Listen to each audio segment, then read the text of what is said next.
আমাদের বাংলার তরুণ যুবক মা ও বোনেরা এই বাংলাদেশের 17 বছরের জনগণের প্রধানমন্ত্রী চেয়েছিলেন।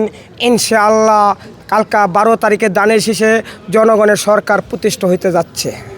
কিন্তু আমার একখান কথা, যে আবেগ 17 বছর এবং যেই আবেগ আপনার মনের ভিতরে ছিল, সেই আবেগের প্রধানমন্ত্রী দানের শীষে বিজয় হয়েছে তারেক রহমান। জিয়াউর রহমান খালেদা জিয়ার সন্তান, যোগ্য সন্তান তারেক রহমান হয়েছে। কিন্তু আমাদের যে নারী বোনেরা দেখছি, তারা যে মিছিল, তারা যে স্লোগান হারে হারে নাচ্চা নাচ্চা দেখছি, দানের শীষ জেলায় জেলায়, যে তারা যে একটা আনন্দ, কিন্তু তারা আনন্দপূর্ণ হয়েছে। আমাদের তারেক রহমান বিপুল বুড়ে বিজয় হয়েছে। ইনশাআল্লাহ তার নেতৃত্বে আমাদের বাংলার যে মা ও বোনেরা সবাই ইনশাআল্লাহ তারার অধিকার ফিরে আসবে এবং বাংলাদেশ এমন একটা বাংলাদেশ হবে, করব কাজ গর্ব দেশ, সবার আগে বাংলাদেশ বিশ্বের কাছে মর্যাদা হবে তারেক রহমানের নেতৃত্বে ইনশাআল্লাহ।